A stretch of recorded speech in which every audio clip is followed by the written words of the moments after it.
Did you know that according to mentalhealth.org, anxiety in men and women are at an all-time high, the highest they've ever been? Let me share some statistic with you. 2022 compared to 2023, on average, 37.1% of women reported having high levels of anxiety compared to men, where it was 29.9%, almost 30% of men reported having high anxiety. Now, here's what's alarming. Compare that to the prior decade, where women had 21.8% anxiety and men reported 18.3% of men having high anxiety levels. Point is that over the past decade, anxiety levels in men and women have just about doubled. Why is that important? And why is it I want to land on that in today's topic? Well, because in 2020, being in my upper 30s, for several nights in a row, I woke up in the middle of the night. And if you've had a panic attack, you already know what I'm about to describe. It's this, the feeling of tightness in your chest, where you feel your heart beating rapidly, where it's hard to breathe. In fact, it's so nerve-wracking. I had to get out of bed and get up and phone the nurse emergency hotline because I really thought, once again, another night, I was about to have a heart attack, like legit have a heart attack. Well, after several nights in a row, I decided to have my wife drop me off at Belton Research Hospital. And during that time in 2020, of course, she couldn't come in. So you talk about already feeling anxious. I had to have my wife drop me off and then go back home. And they did all of the things that they do in the emergency room. They hooked me up to all the machines. They ran all the blood work. They had all of the heart monitors on and all of the things. And several hours later, the doctor came back in with the paperwork and the charts and all of the data and says, well, sir, you're perfectly healthy. According to all of the lab reports and all the metrics that we look at to measure all of the things, there's absolutely nothing wrong with you. You're as healthy as we would expect you to be in your 30s. And then they begin to ask me, they gave me some paperwork that they send you home with. You know what I'm talking about, the little packet? And I looked down at the packet and the doctor asked me about what kind of work I do and what's some of the habits that I have in my life. And I was shocked to see that on the paperwork, it didn't say anything at all about my heart. It had a word that started with an A, anxiety. And the doctor began to ask me about my stress level and how I handle my stress. And that might as well been foreign language to me. I consider myself a positive, optimistic person. In fact, every year or two, I like to take the Strength Finder assessment. By the way, if you're into personal growth and development, I highly recommend the Strength Finder assessment.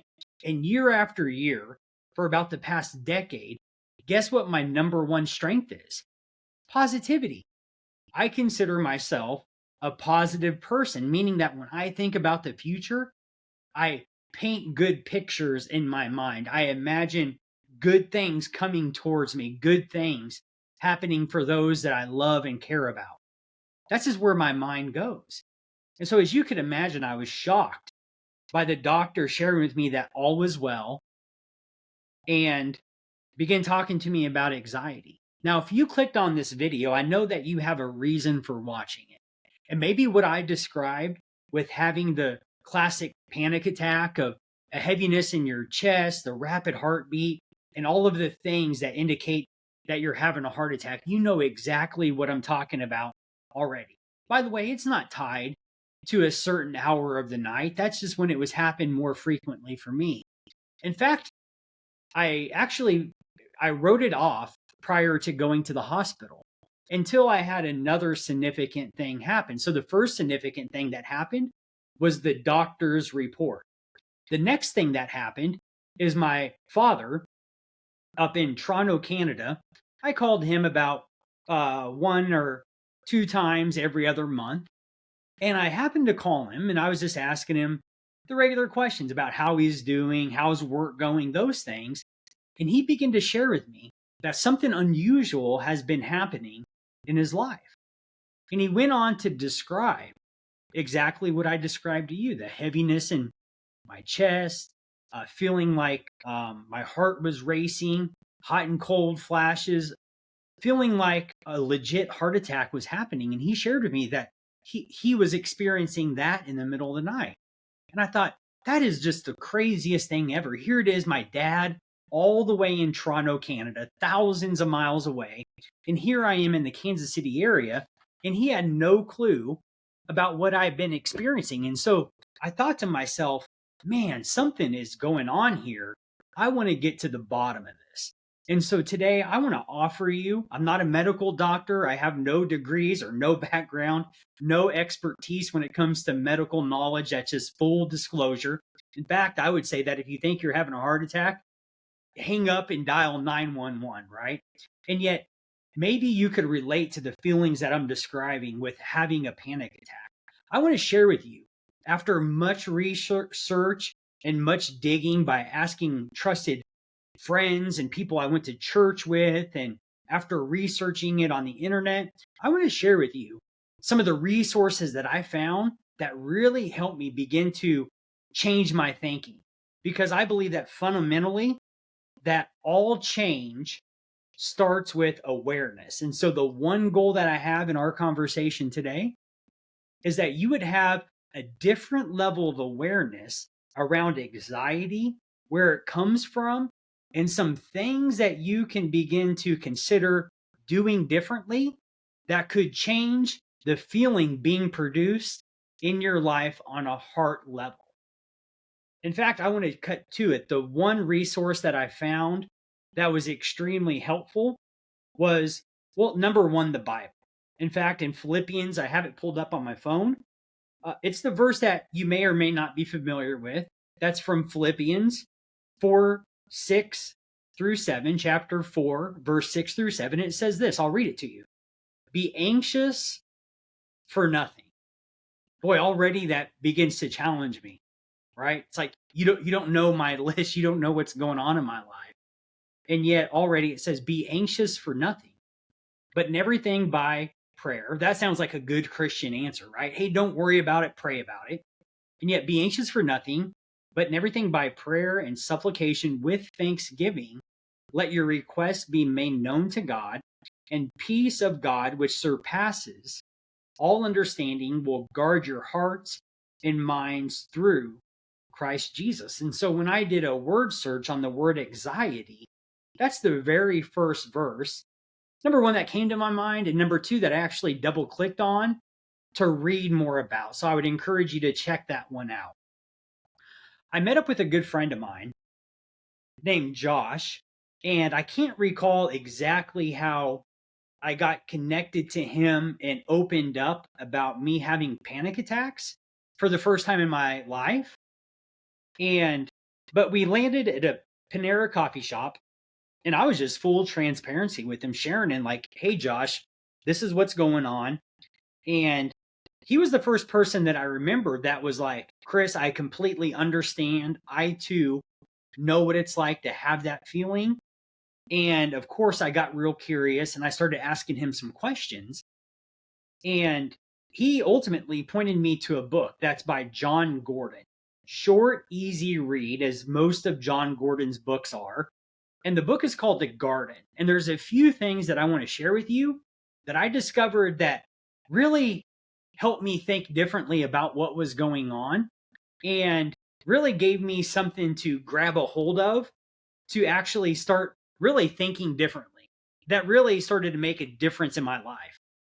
And in the book, Jon Gordon, the first thing I want to share with you, because he shares these 5 Ds, and that's what we're going to dive into, these 5 Ds from his book. And yet, one of the things that is not in my notes in front of me, that when I think about what was really helpful from reading that book, by the way, I've bought so many copies of that book. My grandma, before she passed away, was having panic attacks because of cancer treatment, all of the things that she was going on due to cancer. And she said it was actually so helpful. She read it multiple times. And I have my bookshelf over here behind me. I have the copy that I took back when she passed away. And it's a special book to me.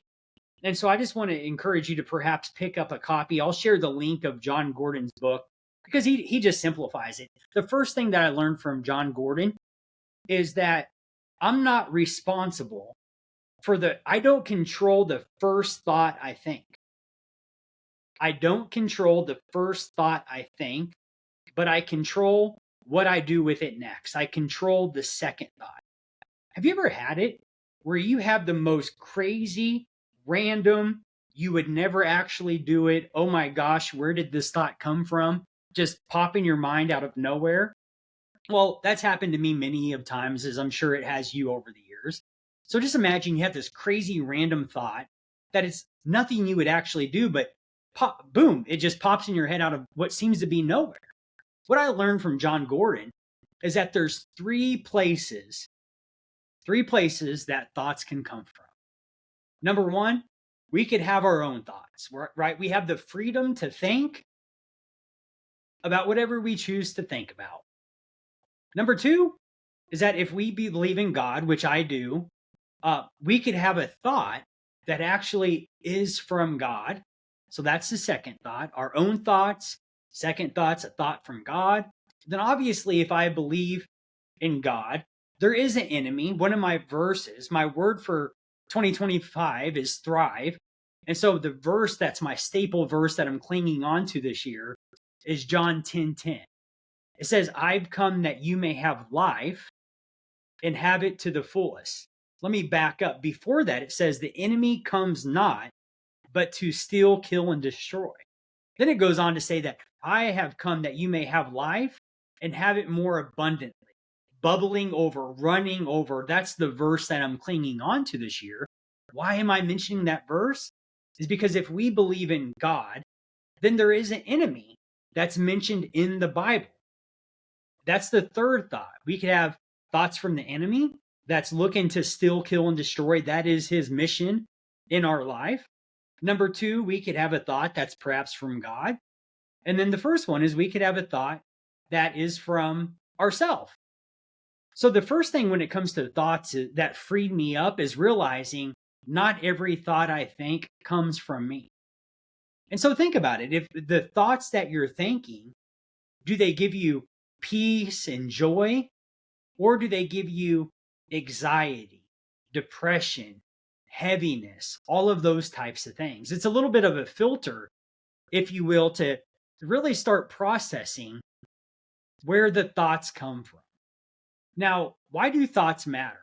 Well, because the Bible talks about be changed by renewing your mind. And that's one of those verses, it could sound like, okay, great, that sounds like a nice spiritual answer, but what does that mean? I think, as I said earlier, all transformation starts with awareness. So step number one is I would encourage you to become more aware about the thoughts that you're thinking, because the thoughts that we are thinking about form a feeling in our heart. And the feeling in our heart, depending on if it's a positive thought or a negative aspect of a thought, will either produce anxiety or faith. Faith is all about seeing the future in a way that's favorable, right? Some call it light at the end of the tunnel, believing that the best is yet to come and that no matter what you're going through, it's going to be okay. It's going to work out, that you've survived all of the challenges that you faced in your life at this point. So surely there's going to be a way that you make it through whatever current challenges that you're facing. When I think about being positive and being full of faith, that's what I think about. Matter of fact, I have a mentor. I've had him on the channel several times, David, shout out to David, where a lot of times instead of faith, I like to use the word trust. I use the word trust. I trust God. And so when I think about the future in a way that's favorable to what I desire, I think it can produce faith. But on the flip side of that coin, if I think about my future in a way that's not favorable, where I imagine worst case scenario, where nothing's working out and the bottoms fall through, all of the deals collapse, all of the money runs out, there's no resources. That's what produces fear. Now, fear and doubt, fear and doubt are actually two different things. I think fear is part of like fight or flight, meaning just imagine that there's a lion all of a sudden showing up in my studio here. What would happen? Well, fight or flight's going to kick in. There's no way I'm going to whip up on a lion. So guess what I'm going to do? I'm going to open my door and I'm going to run as fast as I can. So my point is that fear is legit. Think of a survival mechanism where there's a time and place for fear. Fear is about a real and present danger. It's legit. It helps keep us alive. However, anxiety, it's not fear at all. Anxiety happens when I use my imagination to imagine a future that is not favorable, that I go into that worst case scenario and lose it all. And what's crazy about that, think about if I had, imagine this with me.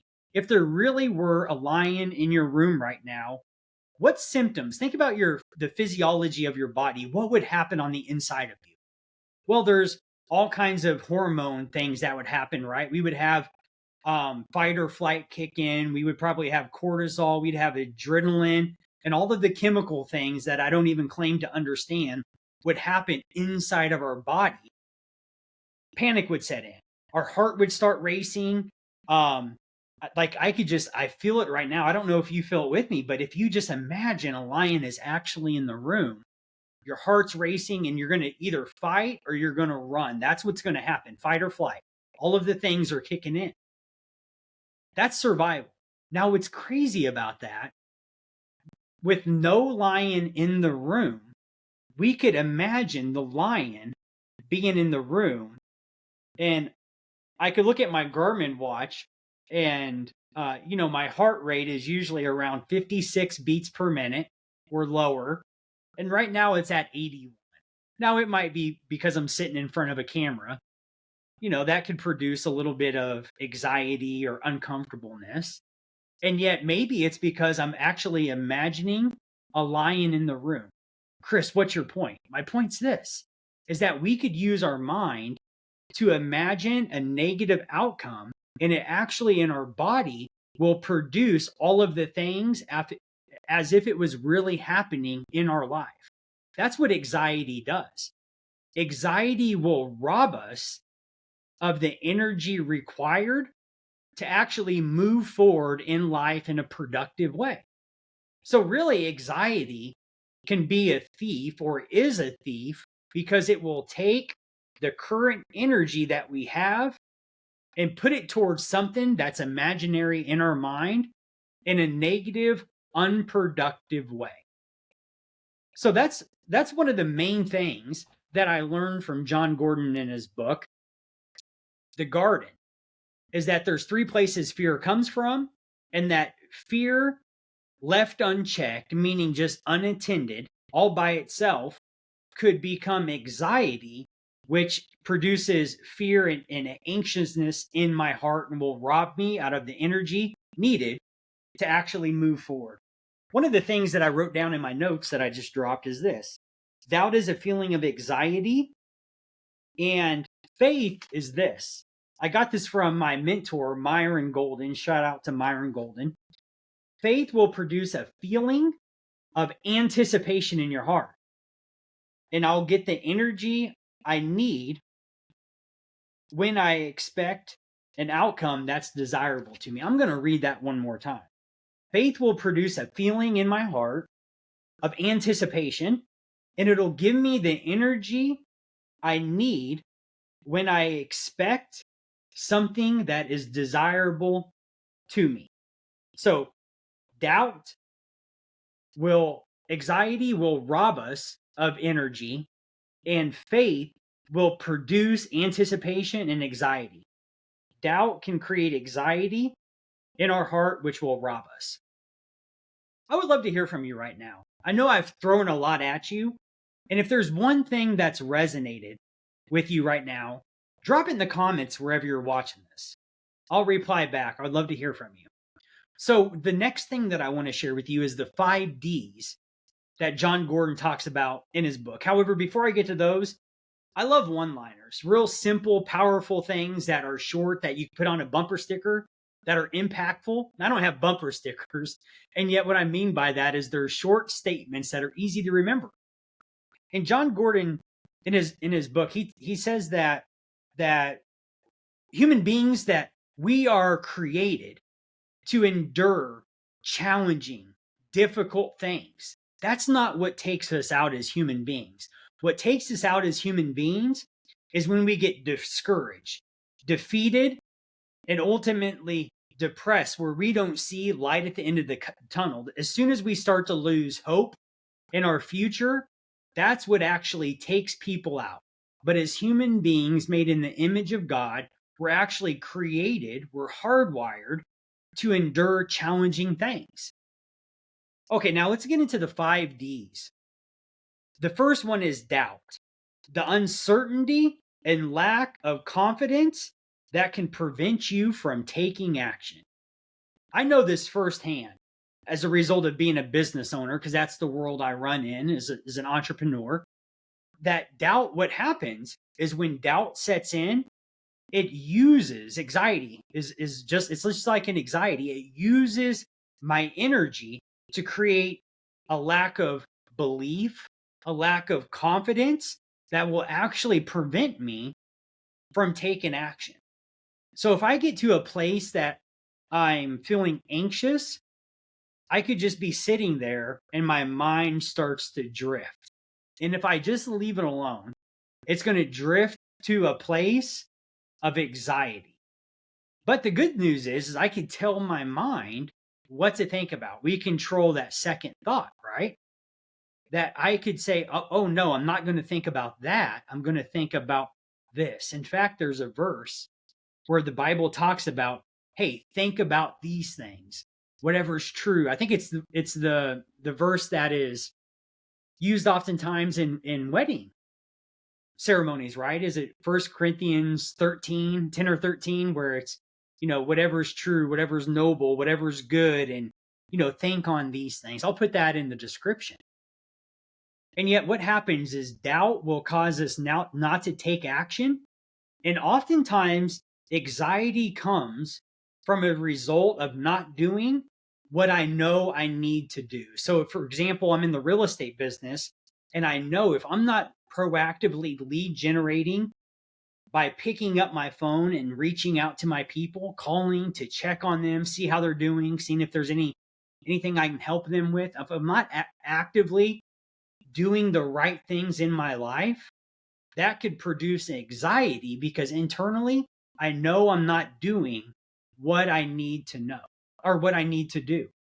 So when it comes to doubt, my question to you is, what is it that you know that you need to be doing? What is it? I'll put it another way. What's not getting done that you know you need to do? That's one of the ways that we could overcome anxiety, is doing what we know we need to do. Control the controllables, right? So the first D is doubt, the uncertainty and lack of confidence that prevents you from taking action.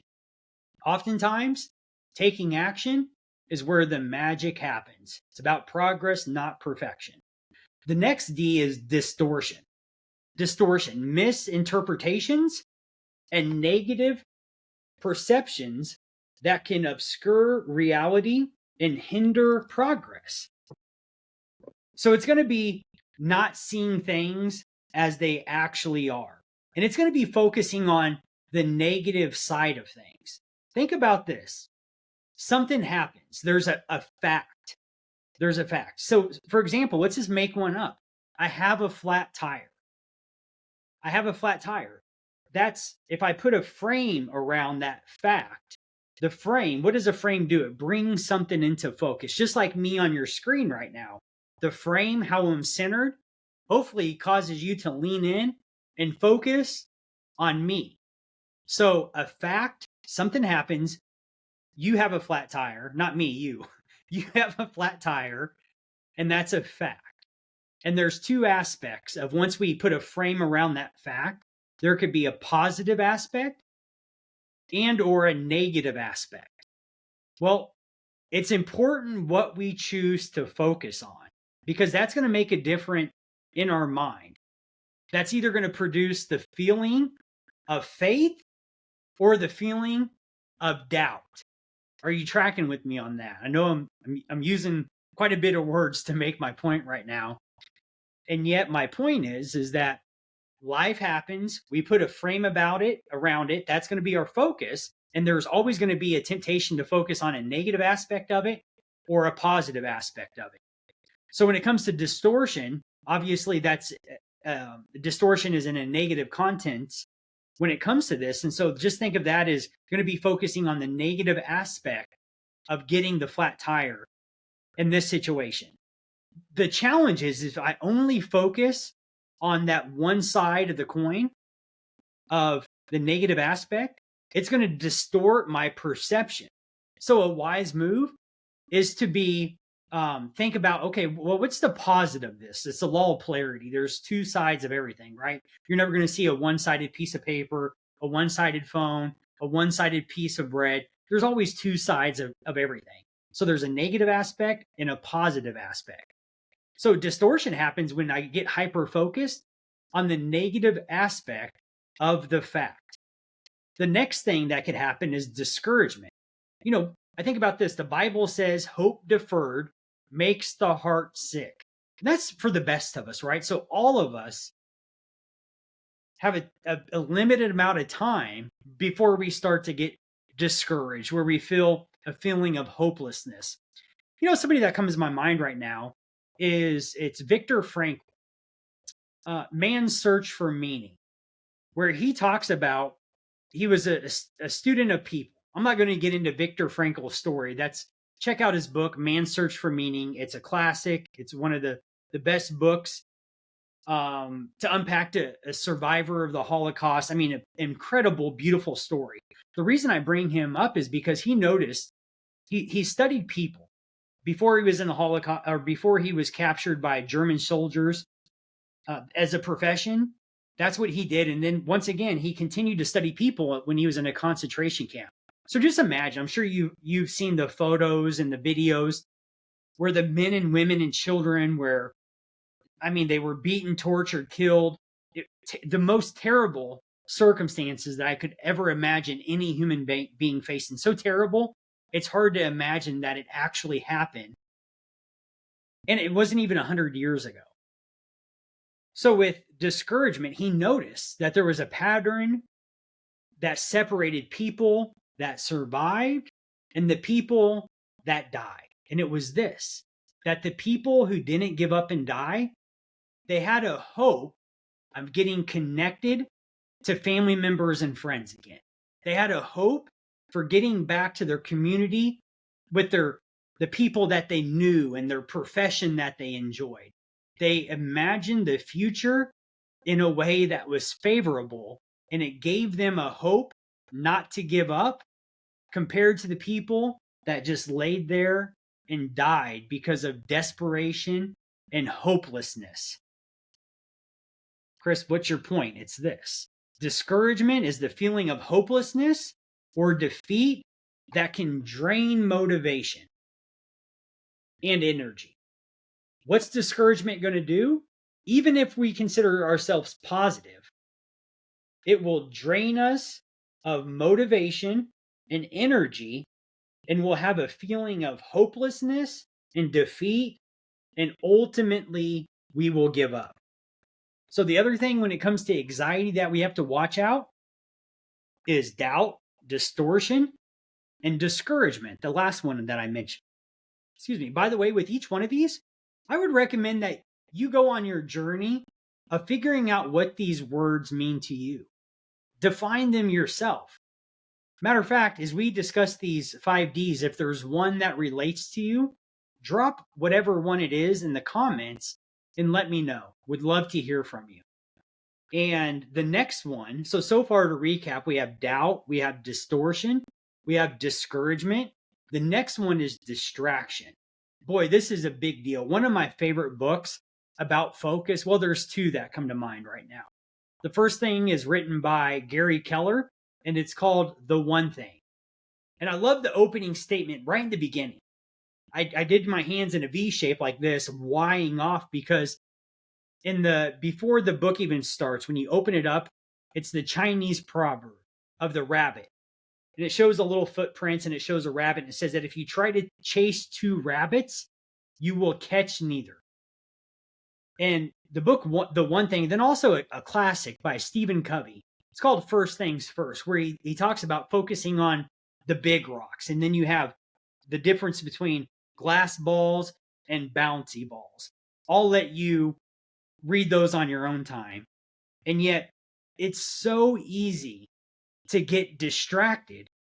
And think about it. There's never a temptation to get busy on doing the things that matter the most.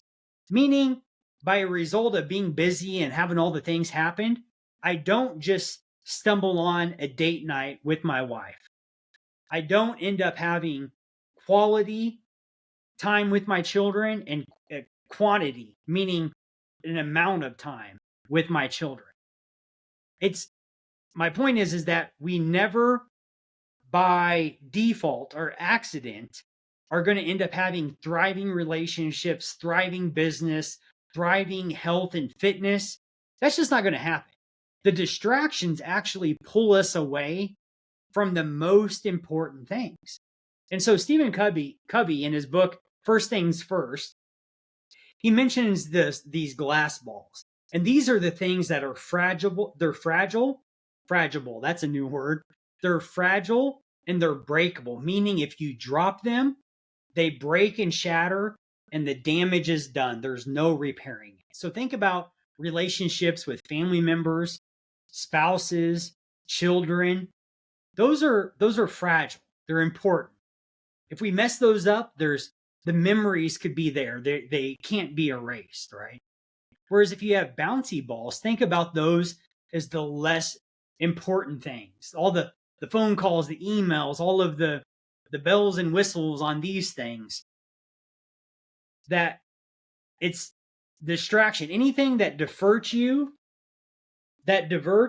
your focus from your goals or your purpose. I love the book, The One Thing, because it gives some practical advice, like build a bunker, meaning that you design a productivity-based work environment where you think about some of your talents and gifting and the ideal environment for you to work in and have success. The bottom line is that pay attention to the distractions. Don't give them too much attention, but become more aware of all of the distractions. A lot of times for me, what this looks like practically is eliminating the unnecessary things. Yesterday, I spent some time with a mentor of mine named Brian Bowers. In fact, one of my takeaways, I shared this on social media on Instagram. If you follow me, you saw this yesterday. He was talking about the ruthless elimination of meetings, unnecessary meetings. Say no relentlessly and get out of as many meetings as you possibly can if they're not absolutely essential and required. There's a temptation, for me and maybe you, when it comes to meetings, get invites all the times for meetings. And these are people with the best of intentions that have things that they're excited about. And, it's not like these people have bad motives by any means. They have great motives. And yet it's important that we figure out in this season, what's a distraction and what's the highest and best use of our time. It's my responsibility. Nobody else is going to do that for me. So I wonder if there's things in your life right now that you've been giving your time and attention to that frankly you just need to start saying no to and eliminate that meeting altogether from your calendar. So watch out for the distractions. And the fifth one is this: division. The Bible says, watch out for those who cause division among you. A house divided falls. So division, it's conflicts and misunderstanding that can create separation between people or within oneself. Conflicts and misunderstandings that can create separation between people or within oneself. I did a video with a gentleman named Rusty Sullivan, and the title was It's About Conflict. It's one of the highest viewed podcasts that I have so far. And one of the things that I learned from him, he's an expert in conflict resolution and management. One of the things I learned from Rusty in that conversation is that conflict is always present in every relationship. So that blew my mind because I used to think that, well, some relationships have conflict and then others don't. No, that's not true. The nature of relationship is conflict. So it's not a matter of does the relationship have conflict or not? The better question is, how am I managing whatever level of conflict is within that relationship right now? So there's always going to be conflict. It's natural in every relationship. In fact, it's natural in life, right? So conflicts and misunderstandings that can create separation between people or within oneself. I'll share a story with you. I started swimming at the community center here in town, Belton Community Center. And one of the things that really challenged me was being left alone for longer periods of time, honestly, without this. Now, this represents listening to audiobooks, listening to podcasts, listening to Pandora, which my kids make fun of me about because they're like, Dad, you need to be on Spotify. I'm like, no, I like Pandora music. And yet this right here represents distractions in this story. Because what I learned about myself is when I had my head in the water swimming, I didn't have my distraction device with me. Meaning that I was left alone with myself and my thoughts. And I had all these thoughts that bubbled up out of my heart into my mind. And I remember I called my brother because I was feeling so bad about some choices that I made. Several years ago, going back just shy of 2 decades ago at this point. And I called him. I'm like, hey, bro, I was thinking about you and I want to apologize for this and this. And he kind of chuckled. He's like, bro, that was so long ago. I totally forgot about that. Like, it's not even a thing. I haven't even thought about it. I'm glad I was there for you. I'm thankful for how it worked out. And I was like, whoa. And here's the point in my story of me sharing what was going on in my heart that I shared with my brother is that for me, I realized back to that conflict that I had some unresolved things in my heart that I was not aware of because all of the distractions. And so I wonder for you, perhaps you're like me, where it would behoove you to have a designated time and place that's distraction free. For me, oftentimes it looks like early in the morning. Sometimes it looks like going on a walk for 30, 40 minutes, sometimes an hour, where it's just me thinking on things. Sometimes I'll bring my pen and journal, sometimes not. Point is that sometimes we are not even aware of what's going on our heart and the thoughts that we're having because we're too distracted. And we could have division in us that we're not even aware of because of all distractions. All of these, are you seeing where these build upon each other, where we have doubt that robs us of the energy to actually do something productive? Then we have distortion, not seeing things more holistically or only seeing the negative side of something. Then we have discouragement that leads to hopelessness and just giving up in life. Then we have the fourth D, which is distraction, by focusing in on all the lesser important things in life. And then that final one, division. I wonder which one of these is most relevant to you. By the way, there's another thing. So if I were going to put these in buckets, I would say the first main takeaway I trust that you received as a result of listening to me on this is that not every thought you think is from you. That's bucket number one. We talked about the 3 different thoughts we could have, where they come from. The second bucket, if you will, would be the 5 Ds that we discussed. And the third and final bucket, it would be this. Pay attention to your habits. If you are waking up in the middle of the night with anxiety, I want you to think about what it is that you're doing before bed. Because for me, think about what was going on in 2020. Imagine the headlines and all of the things that were going on social media and the headlines on all the news channels. We know what was going on in the world. A lot of chaos, a lot of uncertainty. Guess what I was doing before I was going to bed? In particular, more than ever, specifically in that year, 2020. I was looking at the news headlines. And even though I didn't click play on the video and listen to the full news report, seeing the headlines and reading the brief description began to put seeds into my heart that grew into anxiety, where I imagined the world getting worse and worse and all of the uncertainties. And there was a fruitfulness in a negative way that started to happen as a result of the seeds I was planting in my own heart and mind, as a result of looking at all the headlines. The other thing that I noticed, here's the second thing. When I did some self-inventory and became more aware, I was drinking coffee. Now, if you know me and we've met in person, we probably have had coffee. You know I like coffee. And what's my point is, guess what I was doing later in the day? I was drinking coffee with caffeine in it. So combine the two. Now, those are obvious. Because sometimes it's like, okay, there's obvious things that I know. It's like control the controllables, right?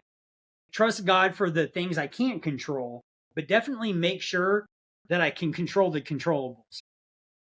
Now, me drinking caffeine or coffee, is that a controllable? I can control that. Watching the headlines, reading the descriptions, that's a controllable.